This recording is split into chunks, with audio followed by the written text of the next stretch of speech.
NDA கூட்டணியில் முதலமைச்சர் வேட்பாளராக எடப்பாடி பழனிசாமி இருக்கும் வரை கூட்டணியில் இணைய மாட்டேன் என்று கூறி வந்த டிடிவி தினகரன் திடீரென பல்டி அடித்துள்ளார். எடப்பாடி அவங்க மாத்திட்டாங்கன்னா முடிஞ்சு அவ்வளவுதானே. உங்களுடைய மீண்டும் கூட்டணியில் இணைஞ்சிருவீங்களா? நான் நீ கிளியரா சொன்னேன். ஒரே ஒரு எத்தனை முறை சொல்றேன், நம்ம தாய்மொழியில தான் சொல்றேன். நான் சொல்லியிருக்கேன், முதலமைச்சர் வேட்பாளரை எங்களுக்கு துரோகம் இழைத்த ஒருவரை ஏற்றுக்கொள்வதில் எப்படி முடியும்? நீங்க ஏற்றுக்குவீங்களா? யாராவது ஏற்றுக்குவாங்களா? எங்க தொண்டர்கள் ஏற்றுக்குவாங்களா? அதனால வேட்பாளரை மாற்றிவிட்டால் வேற யாரை வேண்டுமானாலும் வேட்பாளராக அறிவித்தால் அதை ஏற்றுக்கொள்வோம். உறுதியாக நாங்கள் கூட்டணிக்கு மீண்டும் வருவோம்.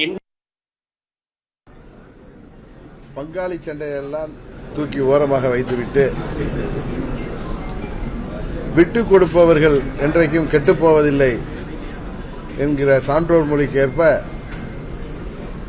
எல்லாவற்றையும் மறந்துவிட்டு அம்மாவின் ஆட்சியை மீண்டும் தமிழ்நாட்டில் அமைக்க வேண்டும் என்பதற்காக 2021 மாண்புமிகு அமித்ஷா அவர்கள் எடுத்த முயற்சி அன்றைக்கு முடியாமல் போனதால் இன்றைக்கு தமிழ்நாட்டை வாட்டி வதைக்கின்ற